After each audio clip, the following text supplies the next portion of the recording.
여러분, 오늘은 조금 조심스러운 이야기를 하나 꺼내볼까 합니다. 제목을 보고 깜짝 놀라신 분도 계실 것 같아요. 딸 자식도 필요 없다니 그게 무슨 말이야 하고 고개를 갸우뚱하신 분도 있으실 거고요. 하지만 끝까지 들어보시면 아마 고개를 천천히 끄덕이시는 분들이 많을 거라는 생각이 듭니다. 우리 세대, 그러니까 지금 60, 70을 넘기신 분들은 대부분 자식을 위해 살아오셨잖아요. 새벽에 눈을 뜨면서부터 밤에 눈을 감을 때까지 아이들 밥은 먹었는지, 학교는 잘 다니는지, 나중에 취직은 할 수 있을지, 결혼은 언제 하는지. 평생을 그렇게 자식 걱정으로 채워오셨을 거예요. 그게 당연한 거라고 부모된 도리라고 생각하면서요. 그래서인지 많은 분들이 노후에도 자식 곁에 있고 싶어 하십니다. 함께 살면 외롭지 않을 것 같고 몸이 아플 때 곁에 누군가 있다는 게 얼마나 든든한지. 손주들 재롱을 보면서 늙어가는 것도 나쁘지 않겠다고 그렇게 생각하시는 분들이 참 많지요. 그 마음 충분히 이해가 됩니다. 아니, 당연한 마음이에요. 그런데 말이에요.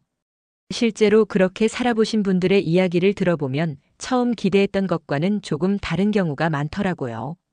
행복하지 않다는 게 아니에요. 사랑이 없다는 것도 아니고요. 다만 뭔가 조금씩, 아주 조금씩 자신도 모르는 사이에 잃어가는 것들이 생기더라는 겁니다. 그게 뭔지 오늘 세 분의 이야기를 통해서 함께 생각해 보려 합니다. 모두 실제로 있을 법한 이야기들이에요. 어쩌면 여러분 주변에서도 혹은 여러분 자신의 이야기와도 겹치는 부분이 있을지 모르겠습니다. 자, 그럼 첫 번째 이야기부터 시작해 볼게요. 첫 번째 이야기는 박순자 씨, 올해 72살이신 분의 이야기입니다. 순자 씨는 경기도 수원에서 오래 사셨어요. 작은 빌라였지만 30년 넘게 살던 집이라 손때가 묻을 대로 묻어 있었죠. 현관문 옆에는 오래된 화분이 하나 있었는데 죽었다 살았다를 반복하면서도 30년을 버텨온 철쭉이었어요. 봄마다 꽃을 피워줄 때면 순자 씨는 그 철쭉한테 말을 걸기도 했답니다. 올해도 잘 피었네, 수고했어. 혼자 사는 게 외로울 때면 그 화분이 친구가 되어주기도 했어요. 남편은 66에 먼저 떠났습니다. 갑작스럽진 않았어요. 2년을 투병하다 조용히 눈을 감았는데 그 이후로 순자 씨는 정말 혼자가 됐지요. 아들 하나, 딸 하나를 두셨는데 아들은 부산에 살고 딸 미진이는 서울 마포에 살고 있었어요. 딸이 그나마 가까웠죠. 남편이 떠나고 1년쯤 지났을 때 딸 미진이가 전화를 했어요. 엄마, 우리 집으로 와서 같이 살자. 나 엄마 걱정돼서 일도 잘 안 되는 거 있지. 처음에 순자 씨는 손을 저었어요. 내가 아직 멀쩡한데 무슨 소리야. 나 혼자 잘 살아. 그런데 미진이가 몇 번이나 졸랐고 사위도 전화를 해서 어머니, 저도 진심으로 원하는 겁니다 하고 말했거든요. 결국 순자 씨는 짐을 쌌습니다. 30년 살던 집을 정리하면서 뭘 가져가고 뭘 버릴지 며칠을 고민했어요. 그 철쭉 화분은 어떻게 할까 한참 생각하다가 결국 옆집 아주머니한테 드렸습니다. 잘 키워줘요 하면서요. 버스를 타고 서울로 올라오면서 창밖을 보는데 괜히 눈물이 났다고 해요. 슬픈 건 아닌데 그냥 뭔가 끝나는 것 같은 느낌이었다고. 딸 집은 마포 쪽 새 아파트였어요. 방이 3개짜리라 순자 씨가 쓸 방도 따로 있었고 인테리어도 깔끔하고 좋았지요. 처음 몇 주는 정말 좋았습니다. 아침에 일어나면 미진이가 커피를 내려줬고 주말에는 온 가족이 둘러앉아 밥을 먹었어요. 외손자 준이가 7살이었는데 할머니 오셨다고 졸졸 쫓아다니는 게 어찌나 귀엽던지. 그때만 해도 순자 씨는 잘 왔다 싶었다고 해요. 그런데 한 달, 2달이 지나면서 조금씩 이상한 느낌이 들기 시작했어요. 딱 꼬집어 말하기가 어려운 느낌이었어요. 뭔가 불편하다거나 눈치를 준다거나 그런 게 아니었거든요. 그냥 자신이 이 집에서 어디쯤 있어야 하는지가 헷갈리기 시작했다고 해요. 예를 들면 이런 거예요. 순자 씨는 아침 일찍 일어나는 습관이 있었어요. 새벽 5시면 눈이 떠지는데 조용히 부엌에 가서 물 한 잔 마시고 싶은데 발소리가 신경 쓰이는 거예요. 사위가 워낙 예민한 편이라 깰까봐. 그래서 방 안에서 그냥 누워있는 시간이 생겼어요. 자려고 해도 잠은 안 오고 그렇다고 밖에 나갈 수도 없고. 그 시간이 묘하게 길었습니다. 냉장고도 마찬가지였어요. 예전엔 냉장고가 자기 거였으니까 뭐가 어디 있는지 다 알고 먹고 싶은 거 꺼내 먹으면 그만이었는데 이 집 냉장고는 딸이 정리해 놓은 거라 건드리기가 선특한 거예요. 한 번은 요구르트 하나를 꺼내 먹었는데 알고 보니 준이 거였더라고요. 미진이가 뭐라고 하지는 않았지만 순자 씨 스스로 괜히 미안한 마음이 들었어요. 텔레비전도 그랬어요. 저녁에 거실에서 TV를 보고 싶은데 사위가 퇴근하고 오면 자연스럽게 채널이 넘어가잖아요. 뉴스 보다가 드라마 보다가 자기가 보던 거 틀고. 순자 씨는 뭐라 할 수가 없지요. 손님도 아니고 가족인데 그렇다고 내가 보던 거야 하기도 이상하고. 그래서 점점 자기 방에 들어가 있는 시간이 늘었어요. 방에 들어가 있으면 또 그게 걱정이 된다고 미진이가 말하는 거예요. 엄마, 왜 방에만 있어? 나와서 같이 있어요. 그 말이 고맙기도 하면서 또 어딘지 모르게 피곤하기도 했다고. 나오면 뭘 해야 할지 모르겠고 그렇다고 아무것도 안 하고 앉아있기도 어색하고. 제일 힘든 건 따로 있었어요. 미진이 내외가 싸울 때였습니다. 별거 아닌 일로 티격태격하는 거였는데 순자 씨는 그 자리에 있는 게 너무 불편한 거예요. 안방에 들어가 있어도 소리가 들리고 그러면 숨을 죽이고 있게 되고 나중에 화해하고 나서는 언제 그랬냐는 듯 웃고 밥 먹고 하는데 순자 씨는 그 분위기가 가시는데 훨씬 오래 걸렸어요. 남의 집이라는 느낌, 그 느낌이 그럴 때마다 올라왔거든요. 그렇게 1년이 지났을 무렵 순자 씨는 문득 자신이 수원집에 혼자 살 때보다 더 외롭다는 걸 느꼈어요. 혼자 살 땐 적어도 외로움의 이유를 알 수 있었어요. 혼자니까 외롭지 했는데. 근데 여기선 가족이 다 있는데 밥도 같이 먹는데 왜 이렇게 외로운지 이유를 알 수가 없는 거예요. 그게 더 무서웠다고 하더라고요. 어느 봄날 오후 미진이가 회사 가고 사위도 없고 준이도 유치원 간 사이에 순자 씨는 혼자 베란다에 나가 앉아 있었어요. 마포 쪽 하늘이 유난히 파랬던 날이었대요. 근처 공원 벚꽃이 만개에 있었는데 그걸 보면서 순자 씨는 수원에 있는 철쭉 화분 생각이 났다고 해요. 옆집 아주머니가 잘 키워주고 있을까? 올해도 꽃을 피웠을까? 그 화분이, 그 낡은 빌라 현관이, 새벽에 혼자 앉아 먹던 미숫가루 한 잔이 그리웠다고. 그 외로움이 지금 이 외로움보다 훨씬 따뜻했다는 게 그제야 느껴졌다고 합니다. 두 번째 이야기는 이정옥 씨 66살이신 분의 이야기입니다. 정옥 씨는 서울 노원구 쪽에 사세요. 아파트 21평짜리인데 남편이랑 둘이 살기엔 딱 맞는 크기예요. 남편 명철 씨는 퇴직하고 나서 베란다에 화초 키우는 걸 낙으로 삼고 있고요. 정옥 씨는 집 근처 복지관에서 하는 요가 수업을 다녔어요. 일주일에 3번 오전 10시에. 그게 참 좋았어요. 몸도 가뿐하고 거기서 만난 친구들이랑 수업 끝나고 순대국밥 한 그릇 먹는 게 요즘 사는 재미였거든요. 아들 민호는 분당에 살아요. 결혼하고 딸이 하나 있는데 그 애가 둘째를 임신하면서 일이 시작됐어요. 며느리 지영이가 직장을 계속 다니고 싶다고 어린이집 보내기엔 너무 어리고 도와줄 사람이 없다고. 민호가 전화를 했어요.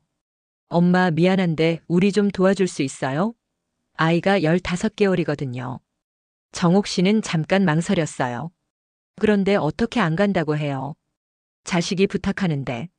그렇게 시작된 게 벌써 1년 넘게 됐습니다.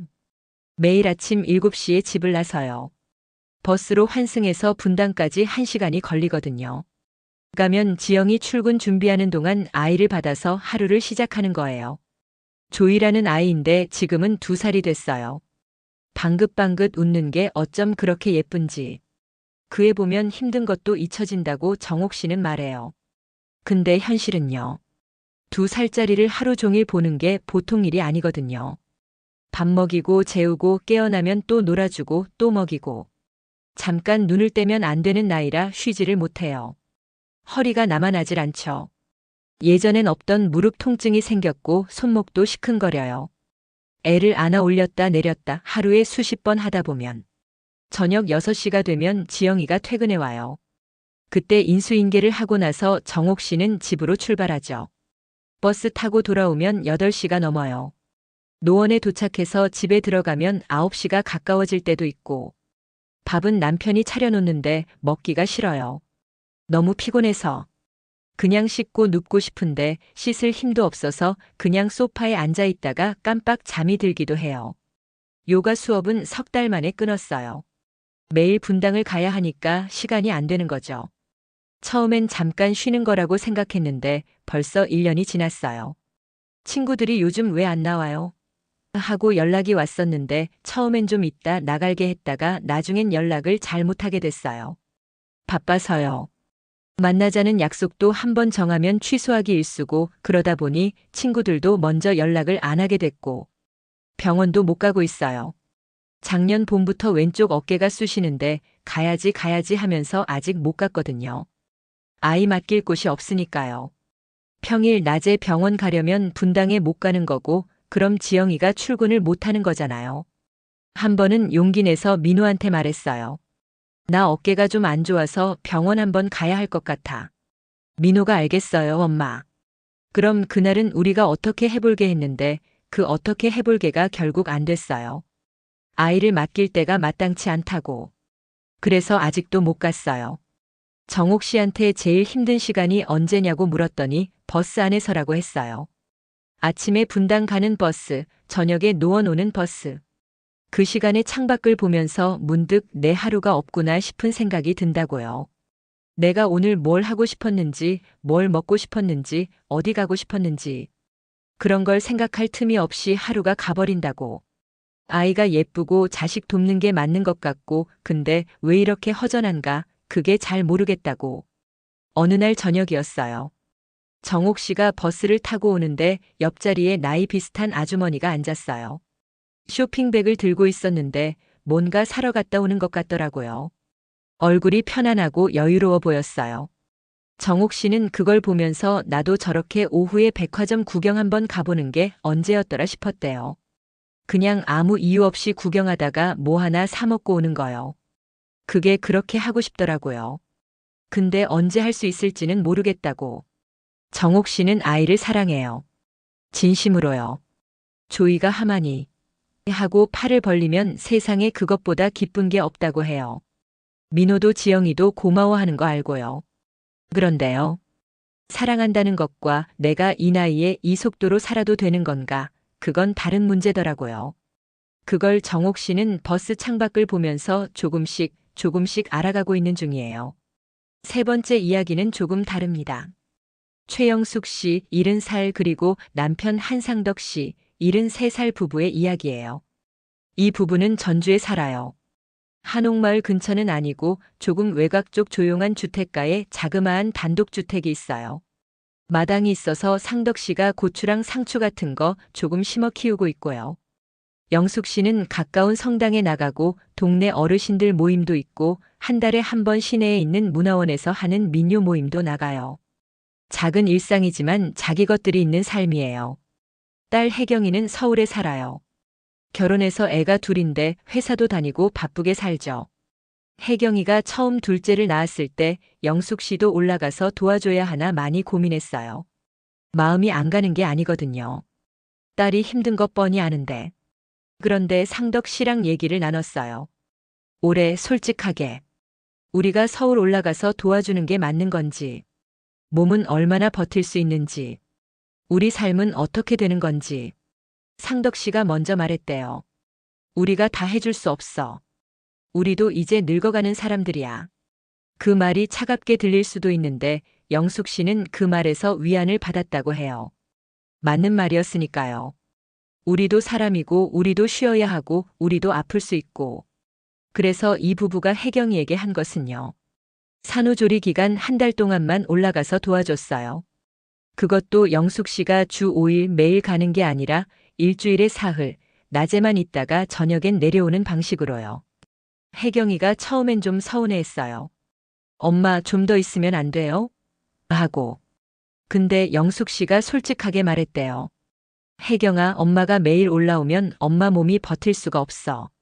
내가 도움받고 싶은 마음 알겠는데 엄마도 내 몸을 지켜야 나중에 내 곁에 더 오래 있을 수 있거든. 혜경이는 잠깐 있다가 알겠다고 했어요. 산후조리 한 달이 끝나고 영숙 씨는 전주로 내려왔어요. 혜경이가 어린이집이랑 육아도우미를 알아보고 지영이네처럼 친정 부모한테 전적으로 기대지 않는 방법을 찾았어요. 처음엔 혜경이도 힘들었겠지요. 근데 어떻게든 됐어요. 사람이 기댈 곳이 없으면 스스로 방법을 찾게 되더라고요. 그 후로 영숙 씨와 혜경이 사이가 어떻게 됐냐고요? 오히려 더 좋아졌어요. 한 달에 한 번 혜경이 가족이 전주에 내려와요. 주말에 내려와서 하루 자고 가는데 그게 참 좋다고 양쪽 다 그래요. 영숙 씨는 딸이 온다고 하면 며칠 전부터 뭘 해줄까 생각하면서 설레고 혜경이도 전주 오는 걸 여행처럼 기대한다고 해요. 아이들도 외할아버지 마당에서 고추 따는 거 좋아하고 상덕 씨는 손주들이랑 마당에서 노는 게 제일 행복하다고. 거리가 생기니까 오히려 보고 싶어졌고 보고 싶으니까 만날 때가 더 소중해진 거예요. 매일 얼굴 보면 당연해지는 것들이 한 달 만에 보면 다 새롭고 반갑고 그렇더라는 거죠. 영숙 씨한테 후회는 없느냐고 물었어요. 딸한테 더 해줬으면 어땠을까 싶은 마음이요. 영숙 씨가 한참 생각하더니 이렇게 말했어요. 더 해주면 내가 지쳐서 더 못해주게 됐을 거야. 지금은 내가 건강하고 내 삶이 있으니까 아직도 혜경이한테 뭔가 해줄 수 있는 거야. 그 말이 참 오래 남더라고요. 세 분의 이야기를 들으셨는데 어떠셨나요? 순자 씨는 딸 곁에 있었지만 결국 더 외로웠고 정옥 씨는 자식을 도우면서 자신의 하루를 잃어가고 있었고 영숙 씨는 조금 물러남으로써 오히려 더 따뜻한 관계를 만들었어요. 이 세 분이 자식을 덜 사랑한다거나 더 사랑한다거나 그런 게 아니에요. 사랑의 방식과 표현이 달랐을 뿐이고 그 결과가 조금 달랐던 거예요. 저는 오늘 이 이야기를 들으시는 분들께 드리고 싶은 말이 있어요. 딸 자식이 필요 없다는 게 아니에요. 아들도 딸도 손주도 다 소중하지요. 근데 그것보다 더 소중하게 지켜야 할 게 있어요. 바로 여러분 자신이에요. 여러분은 수십 년을 자식을 위해 사셨어요.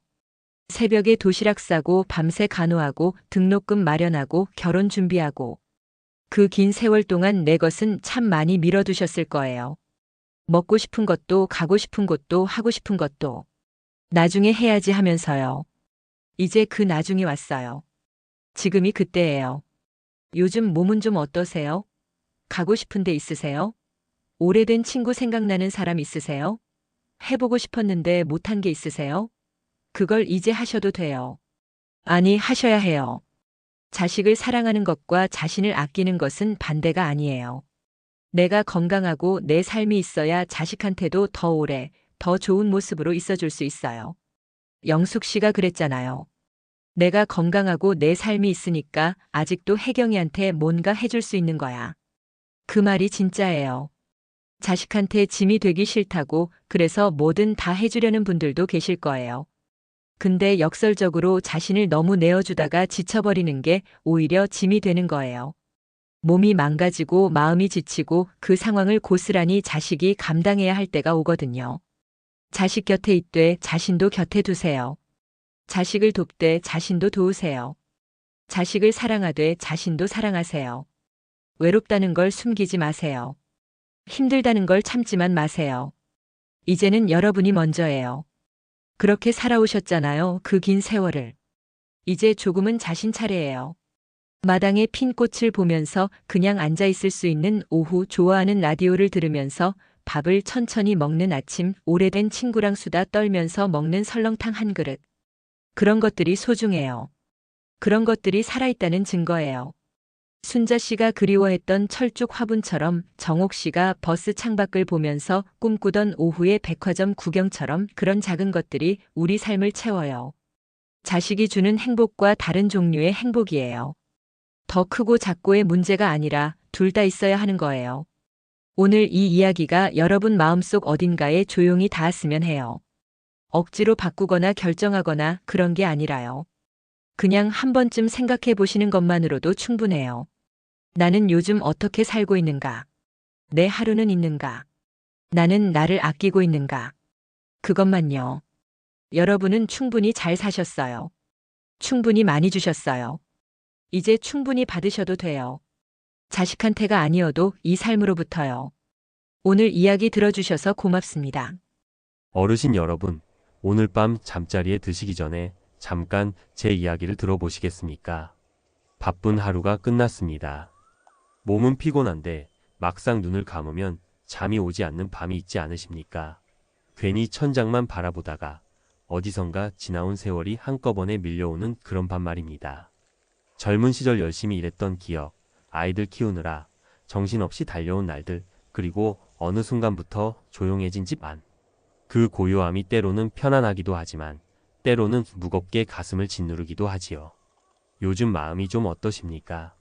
아무 일도 없는데 왠지 서글픈 날이 있으십니까? 자식들은 잘 살고 있는데 나는 왜 이렇게 허전한 것인지 모르겠다 싶은 날이 있으십니까?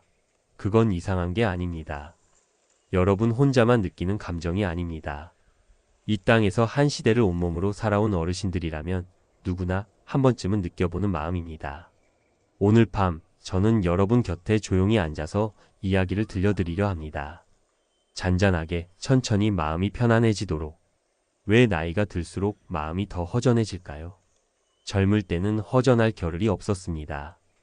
아침에 눈을 뜨면 해야 할 일이 산더미였습니다. 밥을 짓고 아이들 학교 보내고 일터로 나가고 돌아와서는 또 저녁을 차리고. 그 바쁜 일상 속에서 나 자신을 들여다볼 시간 같은 건 없었습니다. 그게 어쩌면 다행이었는지도 모릅니다. 바빴기 때문에 외로움을 느낄 틈이 없었으니까요. 그런데 나이가 들면 달라집니다. 아이들은 다 자라서 각자의 가정을 이루고 멀리 떠납니다. 남편 혹은 아내와 오손도손 살아가던 집이 갑자기 텅 빈 것 같아집니다. 은퇴를 하고 나면 매일 아침 나가던 일터도 없어집니다. 그렇게 하나씩 하나씩 삶을 채우던 것들이 빠져나가고 나면 그 자리에 넓고 고요한 빈자리가 생겨납니다. 그 빈자리를 사람들은 흔히 외로움이라고 부릅니다. 하지만 저는 생각합니다. 그건 외로움이라기보다는 오랫동안 달려오다가 비로소 멈춰 선 자리에서 보이는 풍경 같은 것이라고. 숨 가쁘게 달릴 때는 보이지 않던 것들이 멈추고 나서야 보이기 시작하는 것이지요. 여러분은 지금 그 자리에 서 계신 겁니다. 멈춰 선 자리에서 처음으로 나 자신을 바라보고 있는 자리예요. 이제 한 분을 소개해 드리겠습니다. 경북 안동 근처 작은 마을에서 태어난 이순분 할머니는 올해로 92살입니다. 할머니는 1932년 일제강점기에 가난한 농가에서 태어났습니다. 어릴 때부터 논에 나가 모를 심고 보리밭에서 김을 맸습니다. 학교는 국민학교 4학년까지밖에 다니지 못했습니다. 살림이 어려워서 더 다닐 수가 없었지요. 16살에 처음으로 대구에 올라왔습니다. 남의 집 식모로 들어간 게 할머니의 첫 사회생활이었습니다. 추운 겨울에 찬물로 빨래를 하고 손이 트고 피가 나도 계속 일을 해야 했습니다. 그래도 힘들다는 말을 못했습니다. 그 돈을 부모님께 보내야 했으니까요. 22살에 같은 고향 출신인 청년 정만식 씨를 만났습니다. 가진 것 없는 두 사람이었지만 서로 믿고 의지하며 살아보기로 했습니다.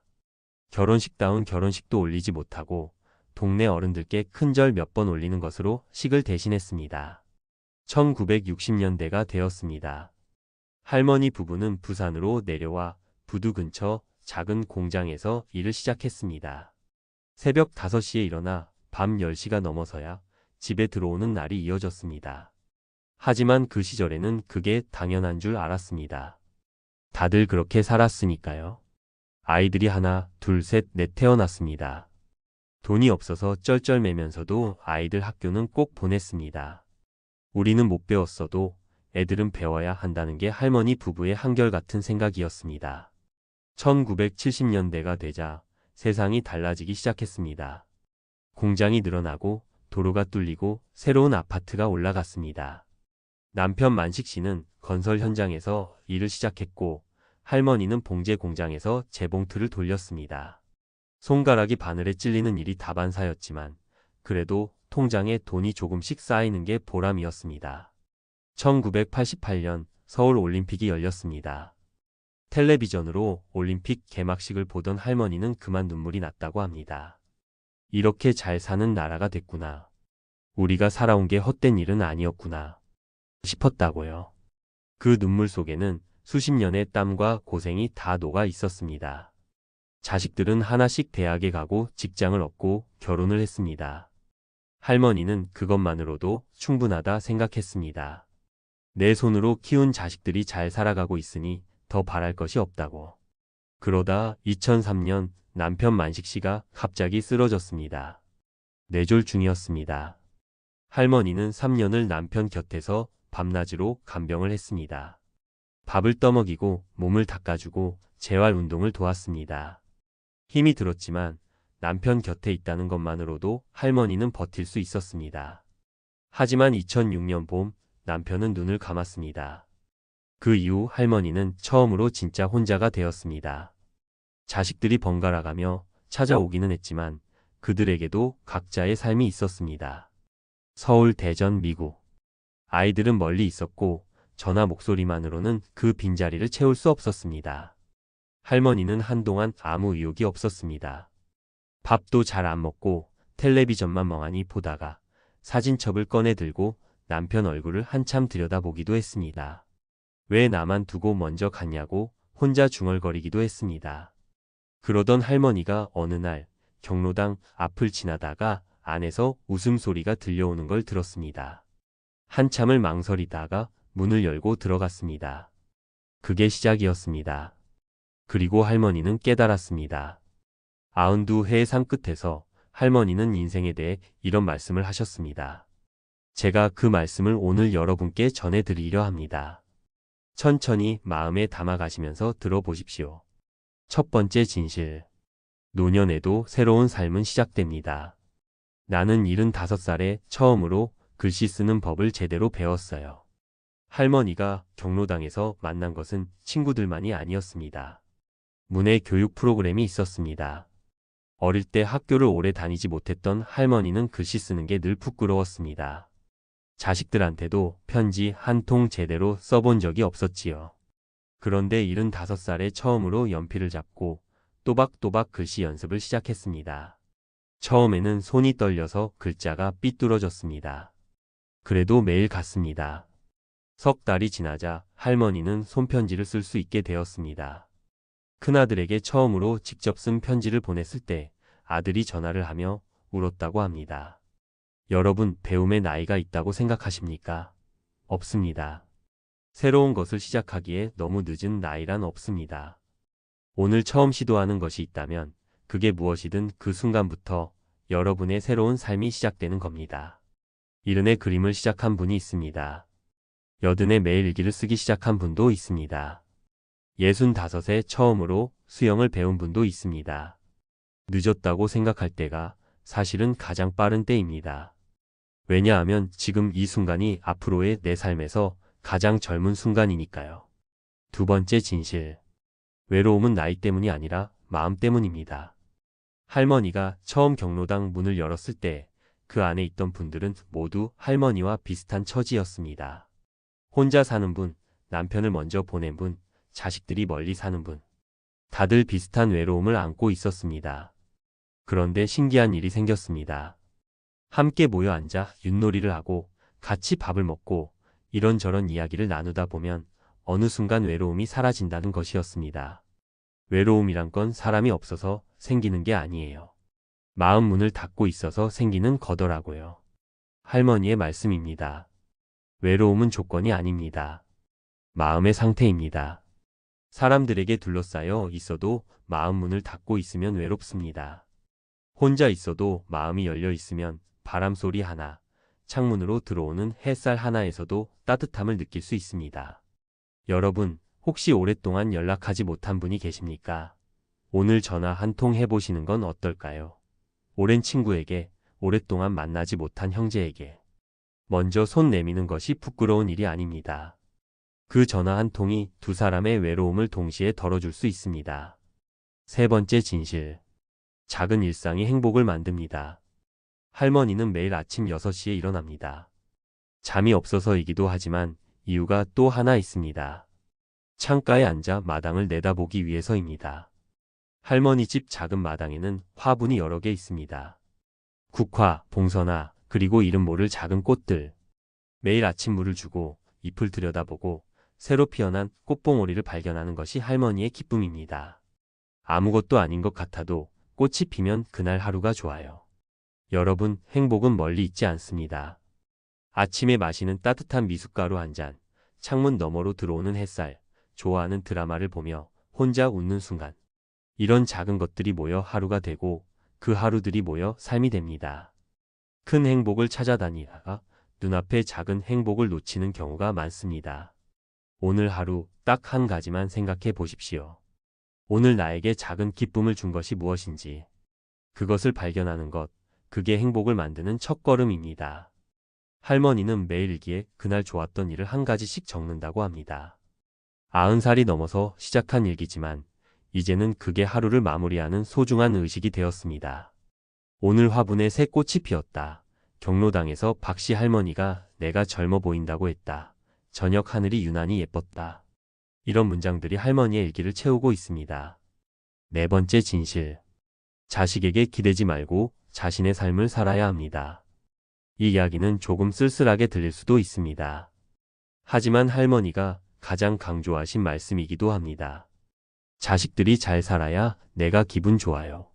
그러니까 자식들한테 부담 주고 싶지 않아요. 할머니는 자식들이 전화를 자주 못해도 섭섭해하지 않으려 애쓴다고 하셨습니다. 자식들 각자의 삶이 바쁘다는 걸 아니까요. 며느리 눈치, 사위 눈치 보면서 자식 집에 오래 머물다 오히려 불편함을 남기는 것보다 나 혼자 씩씩하게 잘 지내는 것이 자식들에게 더 큰 선물이라는 걸 알았다고 하셨습니다. 그렇다고 자식을 사랑하지 않는다는 뜻이 아닙니다. 오히려 너무 사랑하기 때문에 그들의 삶에 짐이 되고 싶지 않은 겁니다. 여러분, 혹시 자식이 왜 전화를 안 하나, 며느리가 왜 안 오나 하며 속상하신 날이 있으십니까? 그 마음이 얼마나 이해가 되는지 모릅니다. 하지만 그 기다림에 내 하루를 다 써버리면 정작 나 자신의 시간이 없어집니다. 자식은 자식의 삶을 살고 나는 나의 삶을 살아야 합니다. 나를 위한 시간, 나를 위한 즐거움, 나를 위한 관계. 그것이 있어야 자식을 만났을 때도 환하게 웃을 수 있습니다.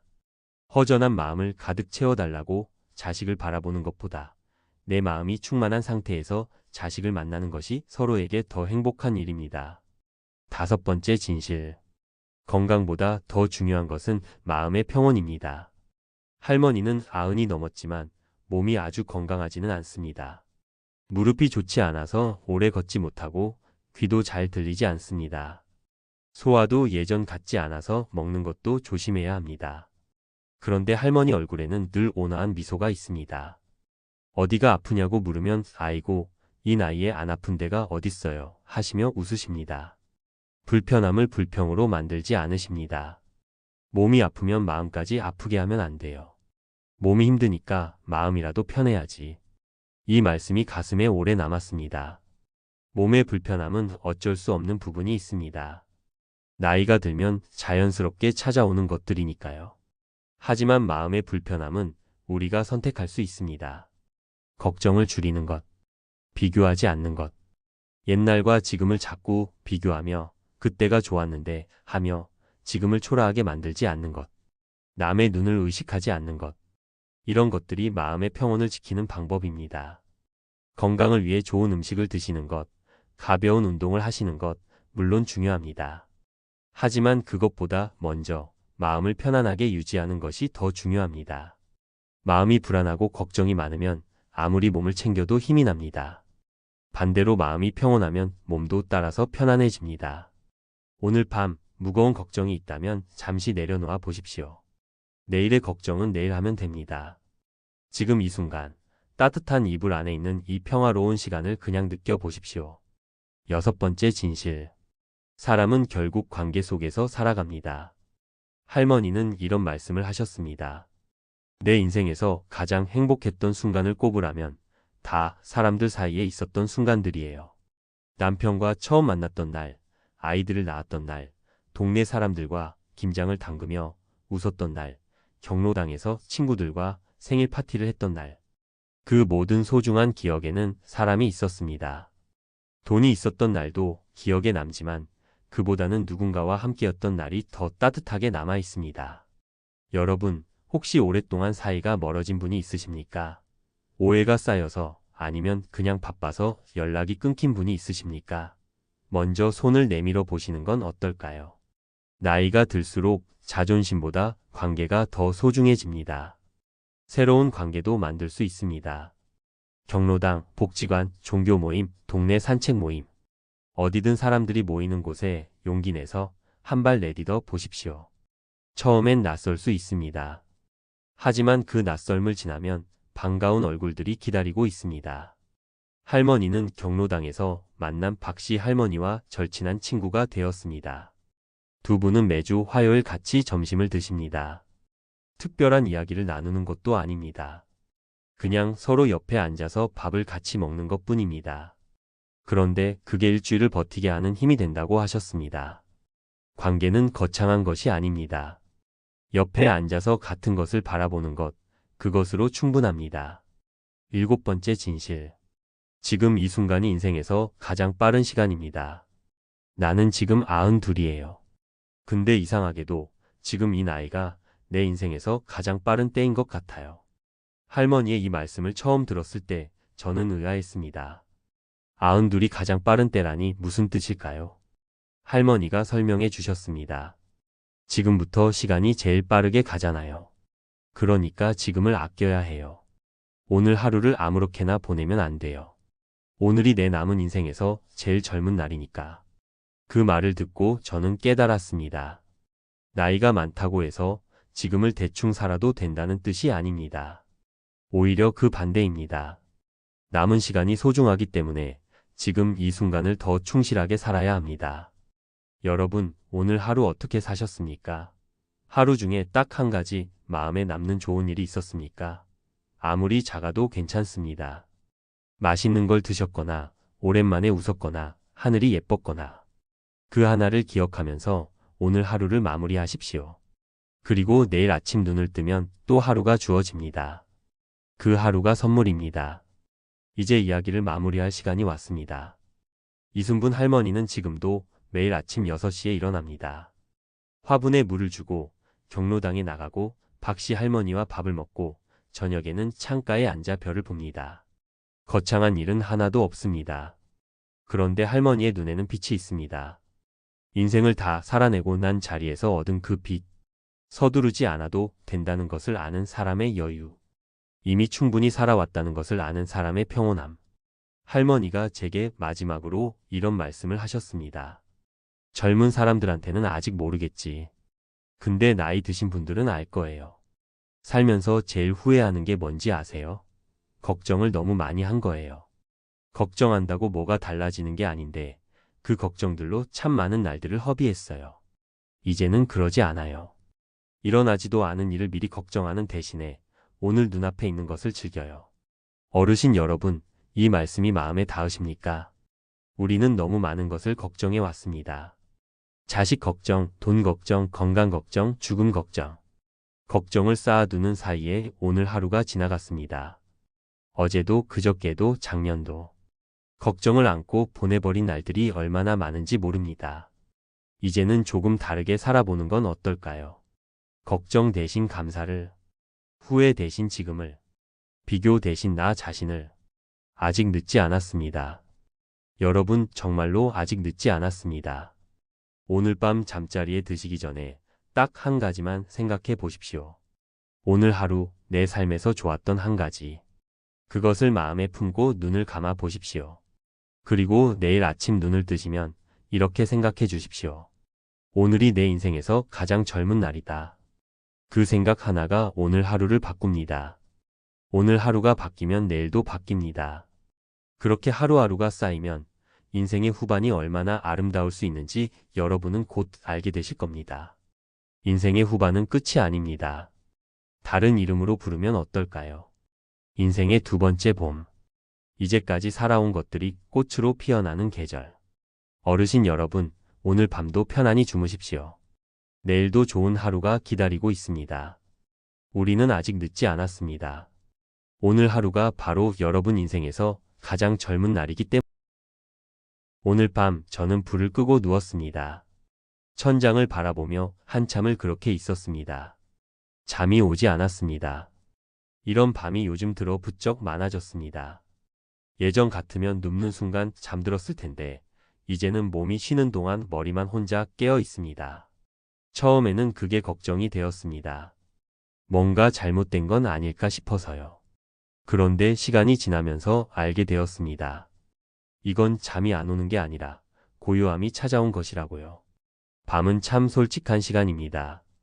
낮 동안 바쁘게 움직이며 미처 듣지 못했던 자신의 내면이 불을 끄고 나면 조용히 말을 걸어옵니다. 오늘 하루 어땠느냐고, 잘 지냈느냐고, 아프지는 않았느냐고. 아무도 묻지 않는 그 질문을 밤의 고요함이 대신해 줍니다. 저는 지금 67살입니다. 적지 않은 나이입니다. 젊은 시절에는 60이라는 나이가 참 멀게 느껴졌는데 막상 와보니 그렇게 낯설지만도 않습니다. 몸 여기저기가 삐걱거리고 예전만큼 빠르게 걷지는 못하지만 마음은 오히려 어느 때보다 가벼운 것 같습니다. 이상한 말처럼 들리실 수도 있겠지요. 나이가 들수록 짐이 무거워지는 게 당연한 것 아니냐고요. 그런데 저는 정반대의 경험을 했습니다. 나이가 들수록 짐이 줄어들었습니다. 물론 짐을 스스로 내려놓기까지는 시간이 꽤 걸렸습니다만 오늘 이야기를 꺼내는 이유는 딱 하나입니다. 혹시 지금 이 글을 듣고 계신 분 중에 요즘 들어 사람들과 어울리는 게 피곤하다 느끼시는 분이 계신가 해서입니다.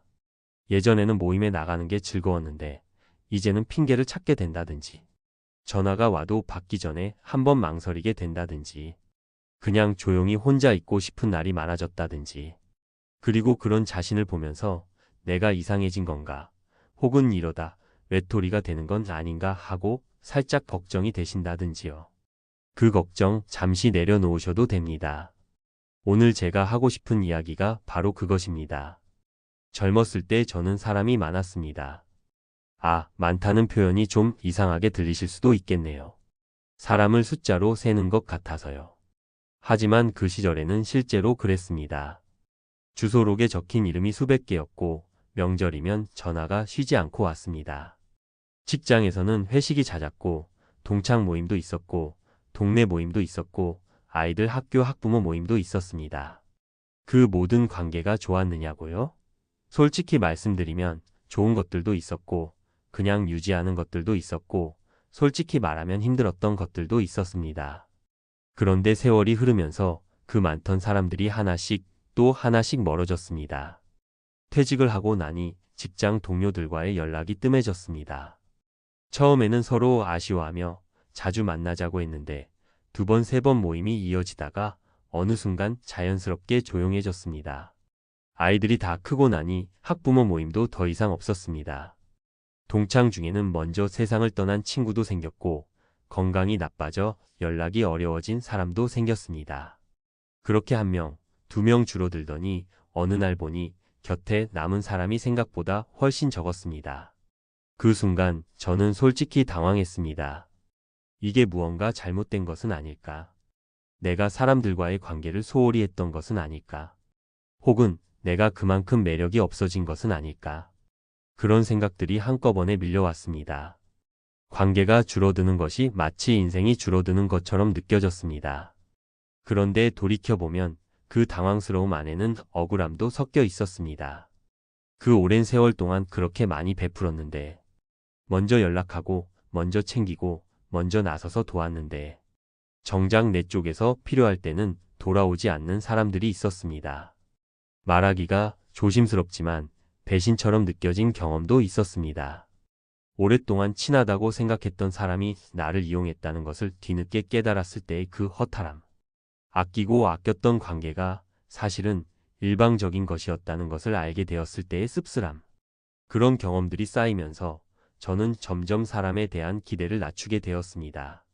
그리고 어느 날 그것이 슬픔이 아니라 지혜의 시작이라는 것을 알게 되었습니다. 관계가 줄어드는 것은 몰락이 아니었습니다. 정리였습니다. 오랜 세월 쌓인 먼지가 걷히고 진짜 남아야 할 것들만 남는 과정이었습니다. 나이가 들면서 관계가 줄어드는 것은 자연스러운 일입니다. 나무도 가을이 되면 잎을 떨굽니다. 그게 나무가 약해지는 것이 아니라 겨울을 나기 위해 에너지를 집중하는 것이듯이요. 젊었을 때는 관계의 양이 중요했습니다. 얼마나 많은 사람과 어울리느냐, 얼마나 넓은 인맥이 있느냐. 그것이 성공의 척도처럼 여겨지던 시절이 있었습니다. 그런데 지금은 다릅니다. 관계의 밀도가 중요합니다. 한 달에 한 번 전화 한 통을 해도 진심으로 나를 걱정해주는 사람 한 명이 1년에 10번 만나도 피상적인 이야기만 나누는 10명보다 훨씬 소중합니다. 저에게는 지금 그런 사람이 두세 명 있습니다. 많지 않습니다. 하지만 그 사람들과 나누는 대화는 참 깊습니다. 말을 많이 하지 않아도 서로 이해하고 오랫동안 연락이 없어도 만나면 금방 옛날로 돌아갑니다. 그런 관계가 참 고맙습니다. 그리고 그것으로 충분하다는 것을 이제는 압니다. 기대를 내려놓는다는 게 쉬운 일은 아닙니다. 저도 참 오래 걸렸습니다. 사실 저는 한동안 좋은 사람이 되려고 무척 애를 썼습니다. 누가 부탁을 하면 싫어도 들어주고 나서지 말아야 할 자리에도 나서서 도왔습니다. 거절이라는 것을 잘하지 못했습니다. 거절을 하면 상대방이 섭섭해할까봐 혹은 나쁜 사람처럼 보일까봐 그 불편함이 두려워서 그냥 받아들이는 쪽을 택하곤 했습니다. 그런데 그 방식이 오래가지 않았습니다. 베풀면 베풀수록 그것이 당연해지는 관계들이 생겨났습니다. 처음에는 감사해야 하던 사람이 어느 순간부터는 당연하게 받기 시작했습니다. 부탁이 늘어났고 도움의 빈도가 높아졌습니다. 그러면서 저는 점점 소모되어 갔습니다. 몸이 소모되는 것이 아니라 마음이 소모되었습니다. 이 사람이 나를 진심으로 아끼는 건지 아니면 내가 도움이 되기 때문에 곁에 있는 건지 그 경계가 흐릿해지면서 피로감이 쌓였습니다. 뒤늦게 깨달았습니다. 좋은 사람이 되려면 먼저 자신에게 좋은 사람이어야 한다는 것을요. 자신을 소모시켜가며 남을 도우면 그 도움은 결국 지속될 수가 없습니다. 그리고 스스로에게 솔직하지 못한 채로 관계를 유지하다 보면 어느 순간 그 관계에 지쳐버리게 됩니다. 경계가 필요하다는 것을 알게 된 건 50이 넘어서였습니다. 이 나이에야 그걸 알았냐고 하실 수도 있지만 이게 참 어른들이 쉽게 가르쳐주지 않는 것이더군요. 거절하는 법, 선을 긋는 법, 나를 지키면서도 상대방을 배려하는 법. 이런 것들은 학교에서 배우지 못했고 살면서 스스로 깨쳐야 했습니다. 경계를 긋는다는 것이 냉정하거나 이기적인 것이 아닙니다. 오히려 관계를 오래 건강하게 유지하기 위한 방법입니다. 가까운 사이일수록 경계가 필요합니다. 가족끼리도 오랜 친구끼리도 경계가 없으면 서로가 서로를 힘들게 하는 순간이 옵니다. 그리고 용서에 대해서도 한 말씀 드리고 싶습니다. 저는 나이가 들면서 용서를 배웠습니다. 오래된 서운함들을 가슴 한켠에 묻어두었던 원망들을 하나씩 놓아주는 연습을 했습니다. 그게 상대방을 위해서가 아니었습니다. 나 자신을 위해서였습니다. 오래 품고 있는 서운함은 결국 나를 갉아먹습니다.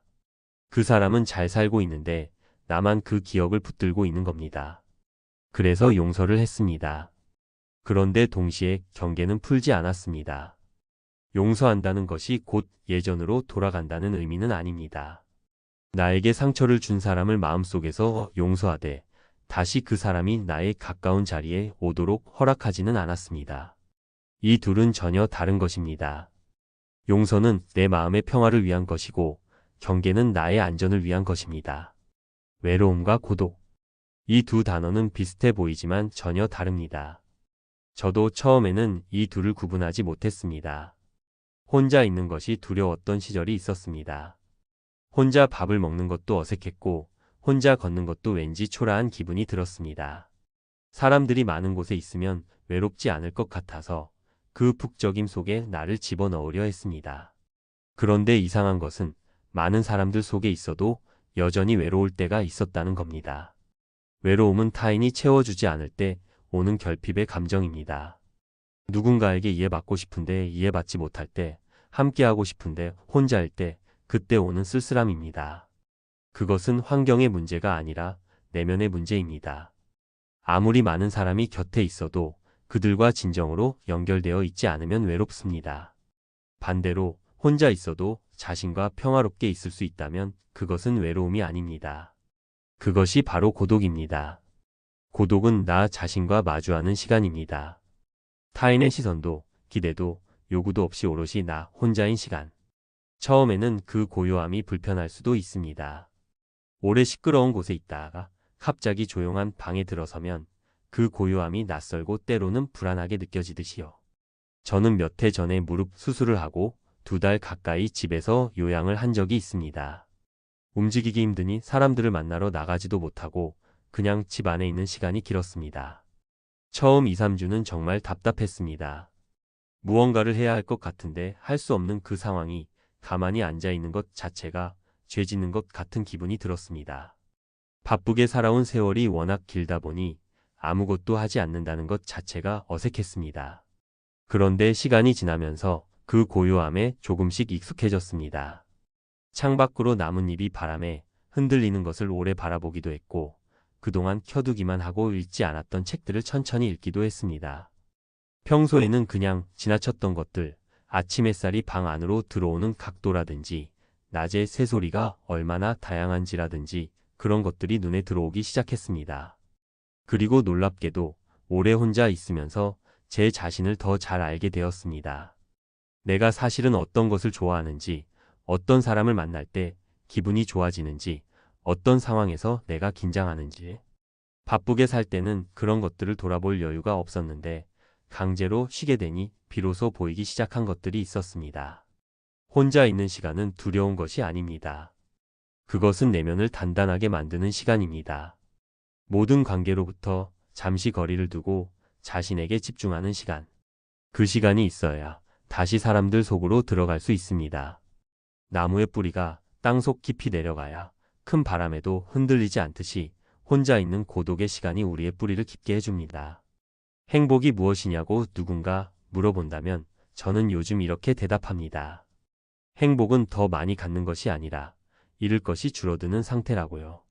이 말이 처음에는 좀 냉소적으로 들릴 수도 있지만 콕 씹어보면 꽤 따뜻한 말이기도 합니다. 젊을 때의 저는 행복을 무언가를 얻는 것으로 생각했습니다. 더 좋은 집, 더 좋은 차, 더 높은 자리, 더 많은 돈. 그것들을 향해 열심히 달려갔고 그것들 중 일부는 이루기도 했습니다. 그런데 이상한 것은 원하는 것을 얻어도 행복이 그다지 오래가지 않았다는 겁니다. 얼마 지나지 않아 또 다른 것이 갖고 싶어졌고 그것을 가진 다른 사람을 보면서 또 부족함을 느꼈습니다. 비교의 굴레에서 벗어나지 못했습니다. 남의 삶을 보며 흔들렸던 순간들이 얼마나 많았는지 모릅니다. 친구가 더 큰 집으로 이사했다는 소식을 들으면 왠지 내 집이 초라해 보이고 동창이 해외여행을 다녀왔다는 이야기를 들으면 내 일상이 밋밋하게 느껴지고 그 비교의 시선이 얼마나 많은 에너지를 빼앗아갔는지 나이가 드니 더욱 선명하게 보입니다. 비교는 어쩔 수 없이 인간의 본능적인 면이 있습니다. 하지만 비교의 방향을 바꾸면 삶이 달라집니다. 남과 비교하는 것이 아니라 어제의 나와 비교하는 것. 오늘 내가 어제보다 조금 더 편안했는지, 조금 더 감사한 마음을 가졌는지 그 방향으로 시선을 돌리면 삶이 훨씬 가벼워집니다. 욕망을 줄이는 것이 포기가 아닙니다. 그것은 자유입니다. 원하는 것이 많을수록 그것을 향해 쫓아가야 하고 쫓아가다 보면 현재를 놓치게 됩니다. 욕망이 줄어들면 지금 이 순간에 온전히 머물 수 있게 됩니다. 지금 마시는 차 한 잔의 따뜻함, 지금 창밖으로 보이는 하늘의 색깔, 지금 들리는 새소리. 그런 것들이 행복의 재료가 됩니다. 평온이 곧 행복이라는 것을 깨닫는데 저는 60년이 넘게 걸렸습니다. 흥분되는 행복, 들뜨는 행복, 무언가를 이루었을 때의 짜릿한 행복. 그런 것들도 물론 좋습니다.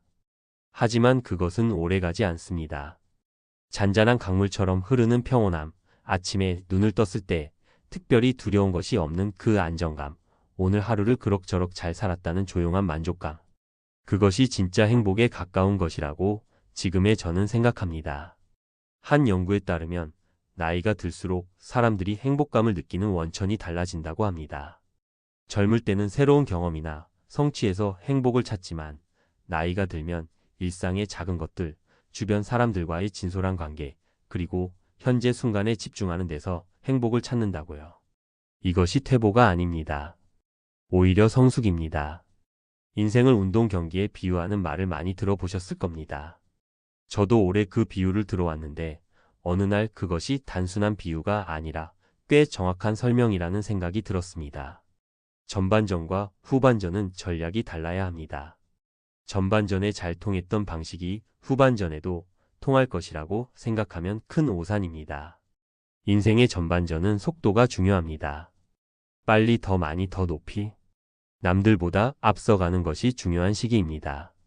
공부를 하고 직장을 잡고 결혼을 하고 집을 마련하고 아이들을 키우고 승진을 하고 그 모든 것들이 정신없이 이어지는 시간이 전반전입니다. 그 시기에는 멈춰 설 여유가 없습니다.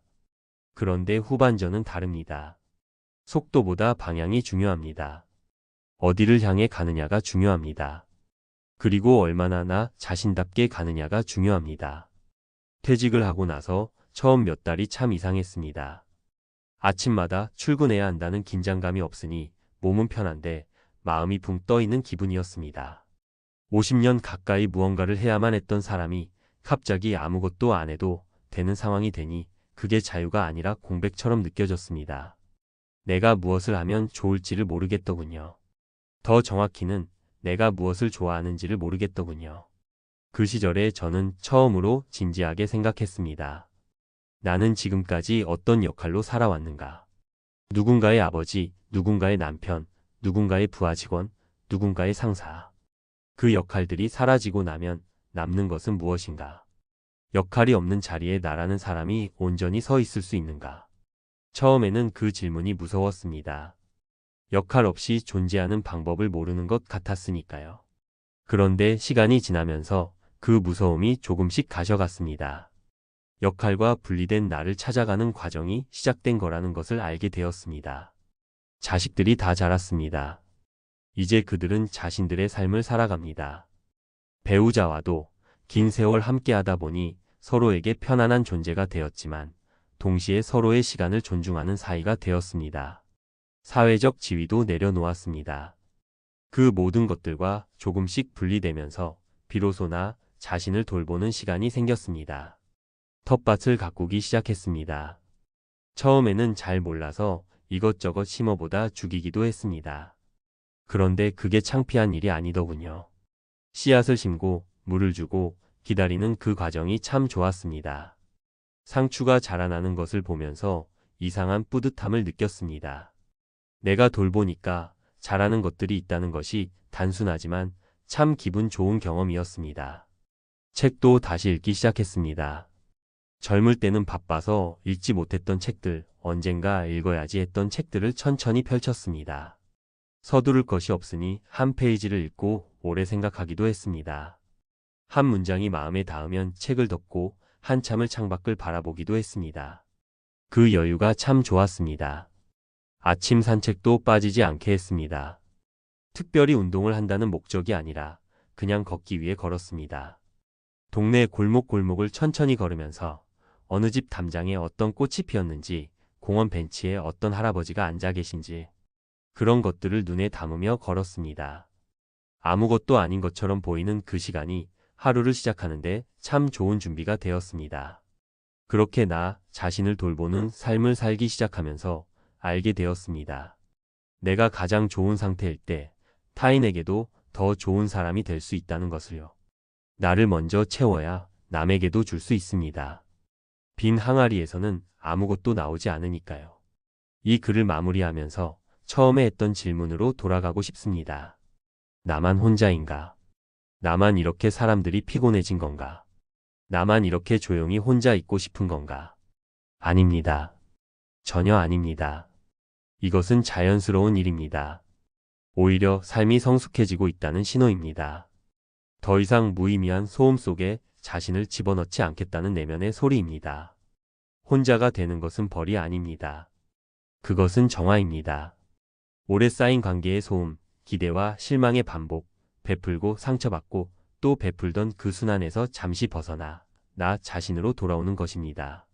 관계의 소음이 줄어든 자리에는 고요함이 들어옵니다. 그 고요함 속에서 오래 잊고 지냈던 나 자신의 목소리가 들립니다. 저는 이제 혼자 있는 시간이 두렵지 않습니다. 오히려 그 시간을 소중하게 여깁니다. 혼자 앉아 차를 마시는 시간, 혼자 책을 읽는 시간, 혼자 텃밭을 가꾸는 시간, 혼자 밤하늘을 바라보는 시간.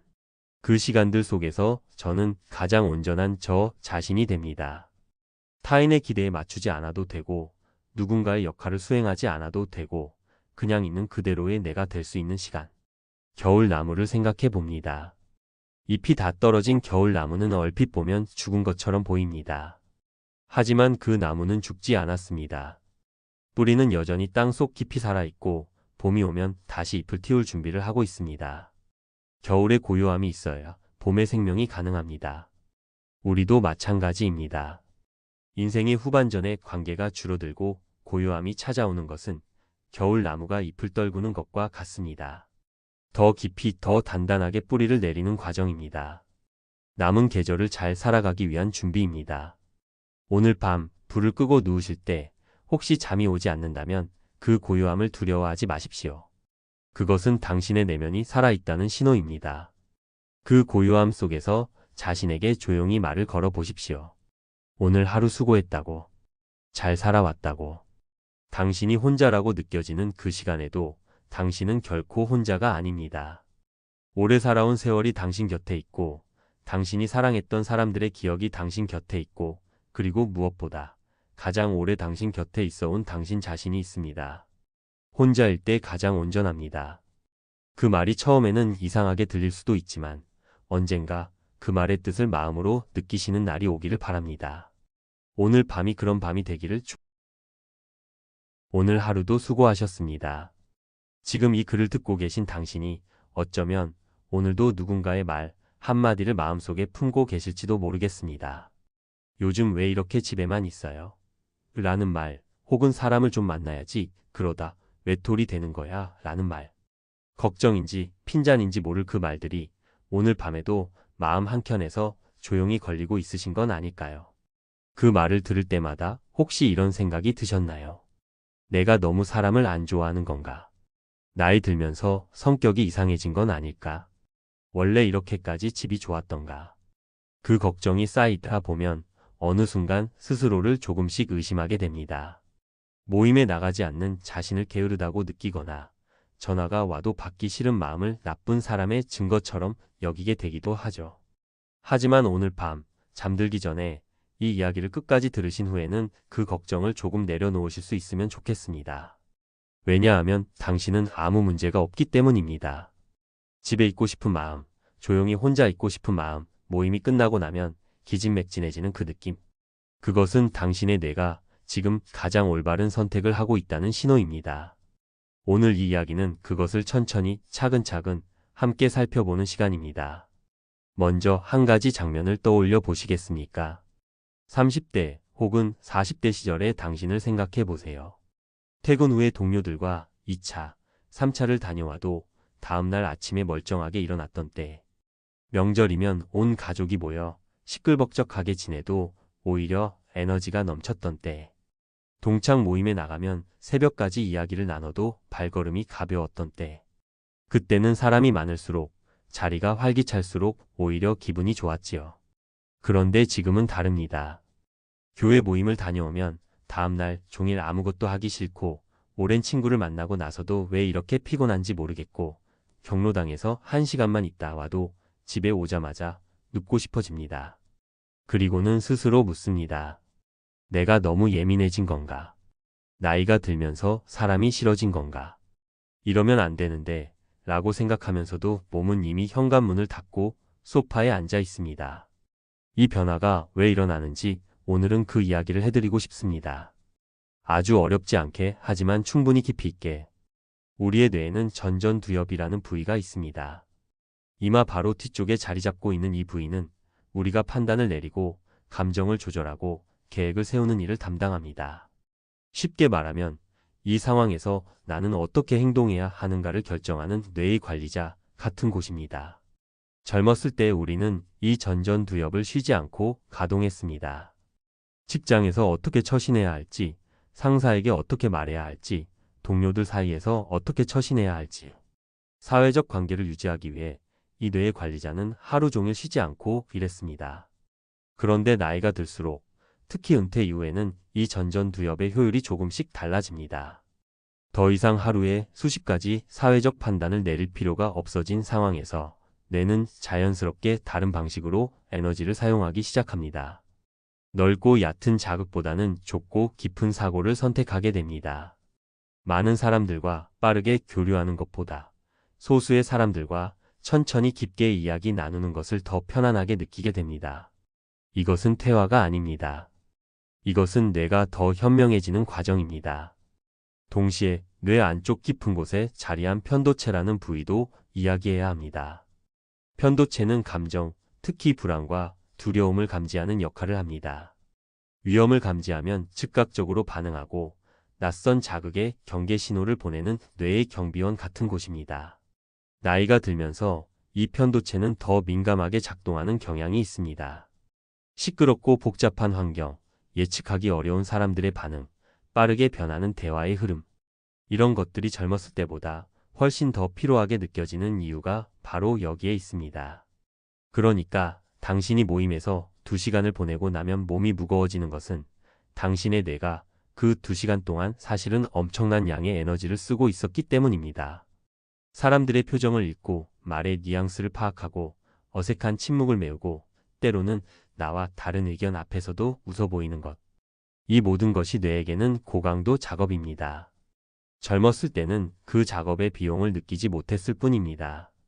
여기서 잠깐 스트레스 호르몬 이야기를 조금 해드리고 싶습니다. 코르티솔이라는 호르몬이 있습니다.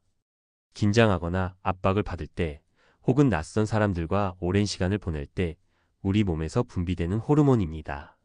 이 코르티솔이 장기간 높은 수준으로 유지되면 수면이 나빠지고 소화가 안 되고 면역력이 떨어집니다.